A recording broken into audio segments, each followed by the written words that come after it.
Bhagavad guitar एही 5 श्लोक तुमर जीवन को बदलाई देबो। भगवद गीता लाइफ चेंजिंग श्लोकस इन ओडिया।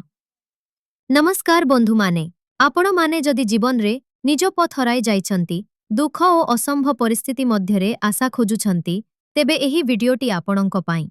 आसंतु भगवान श्रीकृष्णंक जीवन बदलाई देई पारिबा शब्दगुड़िकु आमे अनुभव करिबा।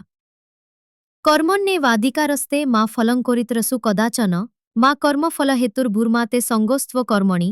कर्म करिबा उपरे तुमर अधिकार अछि, किंतु ताहार फल उपरे नुहे। मु तुमकु केवल कर्म करिबाकु कहिछि, किंतु ताहार फल उपरे आशा रखिबाकु नुहे। एही भगवान श्रीकृष्णंक श्लोक आमुकु सिखाए, कर्म कर, फल मान्य कर नाही। एहा जीवनर एक महान आदर्श। यं हि न व्यथन्ते ते पुरुषं पुरुषर्षभ समदुख सुखम धीरं सोमृतत्वाय कल्पते। जे दुख ओ सुखरे संभभाव रखिपारे, सेठी असल जोगी अछि। जेउमाने सुखरे हसंती ओ दुखरे भागंती नाही, सेमाने आत्मार शक्ति अटूट रखंती।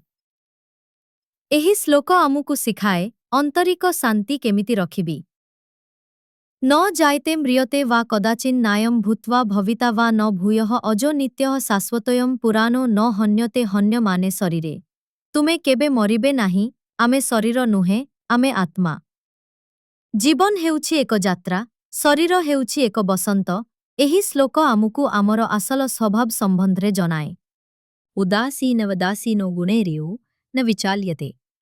गुणा वर्तन्त इत्येव यो अवतिष्ठति नेङ्गते। जे समस्त परिस्थिति को निर्लिप्त भावे देखे, सेउथि शांति अछि।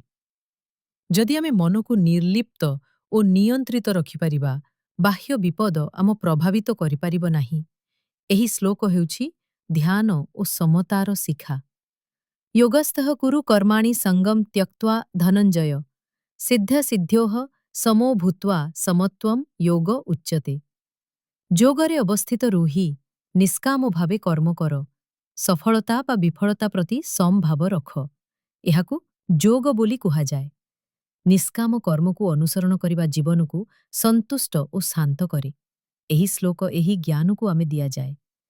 आजिर एही 5 श्लोक जदि आपणक जीवनर एक अंश हेबाकु पारे, तेबे आपण आत्मिक भावे अग्रसर। भगवद गीता केवल धर्म ग्रंथ नुहे, एहा जीवनर एक मानचित्र। ए वीडियो भल लागिथिले लाइक शेयर और सब्सक्राइब करंतु। एमिति अधिक धार्मिक और जीवन शिक्षा वीडियो पाई आम चैनल सहित थांतु। जय श्री कृष्ण।